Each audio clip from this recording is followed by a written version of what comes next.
rent hotel. Please come to my house. So I went to his house. I slept on the bed. Of course, I won't sleep on the floor.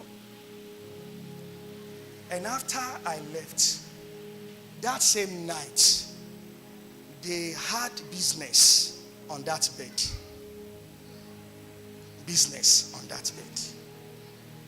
And that same week, 3 weeks after, went for tests.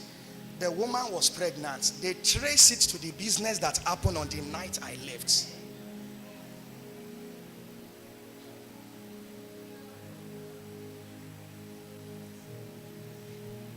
Say, when I wanted to start Oshobo Church back then, he single-handedly sent the money for the venue and all that. Now they have, I think, 3 or 4 children.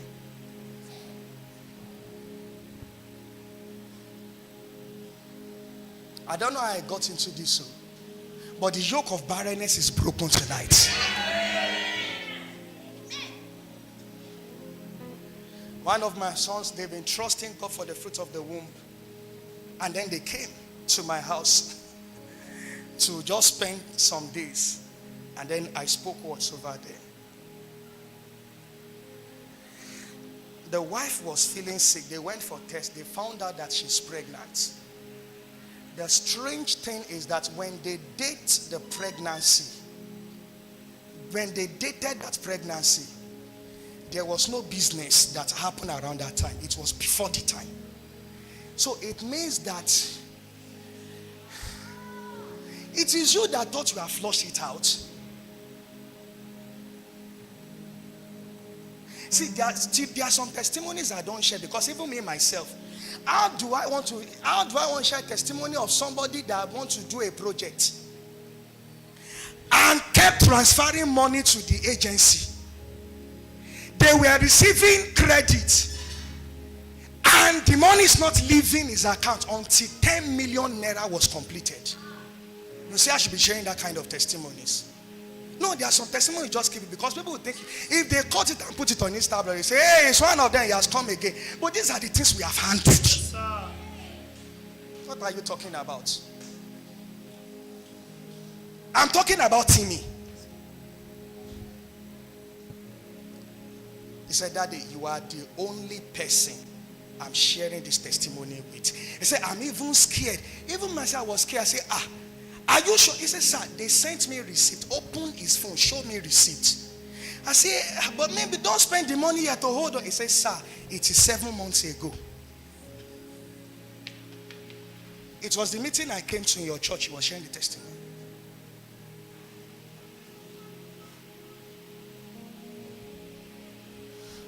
And he opened his phone. He said, sir, see the message you sent to me regarding the project. He said, I was going over my phone and I stumbled on it 2 years ago. See, the utterance of the anointed never goes stale. Your faith, honor in your heart can revive it. You see, I saw it, something enter my heart. And I said, I'm going to act on it. Esteem the utterance of the anointed, like your life depends on it. Value it the way you will value dollar, because it has a more purchasing power than dollar.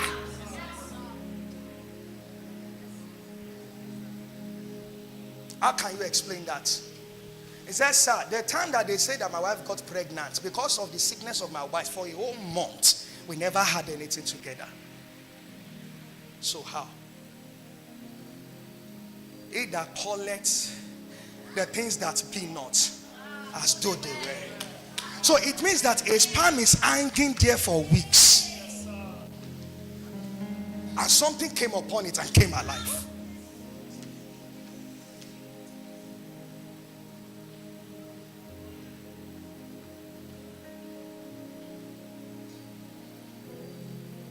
A friend of mine, dear friend of mine, childhood friend, married for years, no child.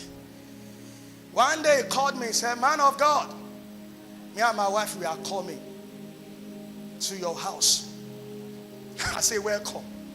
And they stayed for days and we fellowship together. Weeks after, she was confirmed pregnant for the first time in about 4 years.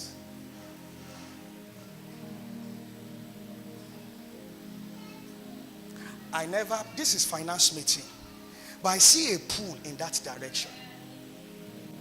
Whatever has been called barrenness is receiving life. Receiving life. Receiving life. In the name of Jesus. Please sit down. Learn to esteem the utterance. See, the agenda of God in this church this year is premised on the prophetic. So you basically, just like you grow your faith by feeding on God's word, you grow receiving from the anointed by increasing your honor.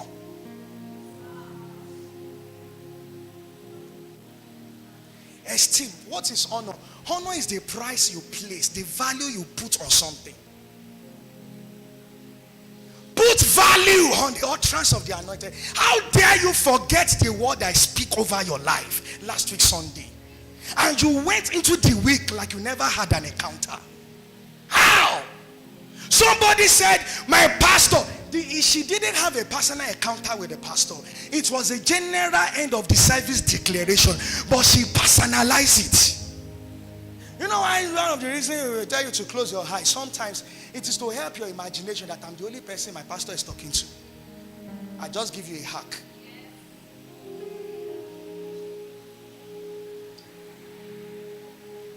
I do, even the meeting of my man of God, I will close my eyes and pretend like it's just the two of us in that hall.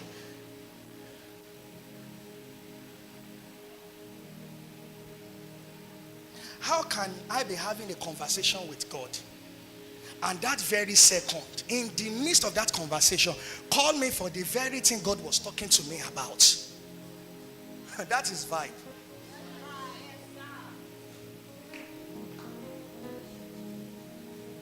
Treasure it. Resolve in your heart that it is by this utterance I will come on top. He said that if you believe his prophet, you will come on top.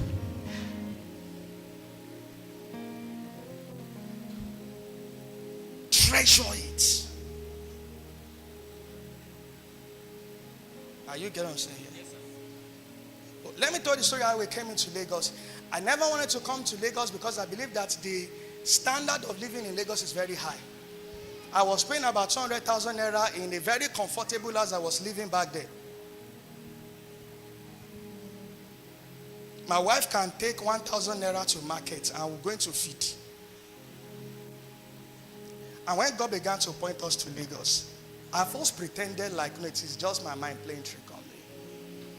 And when the man of God came, and I was sharing with him, he said, Pastor Henry, pack your bag and go to the highland. Mainland. You know those areas that is between Ogun State and Lagos State. He said, come to the highland. I had reservations though. I said, nevertheless, at your word. See, forget all of these things. Whatever a prophet should tell you, that is a strange prophet. A man that God has ordained as a voice to your life. Trust the integrity of his utterance. Are you getting what I'm saying here?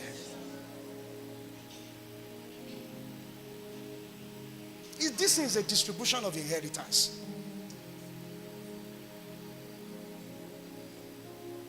Then secondly,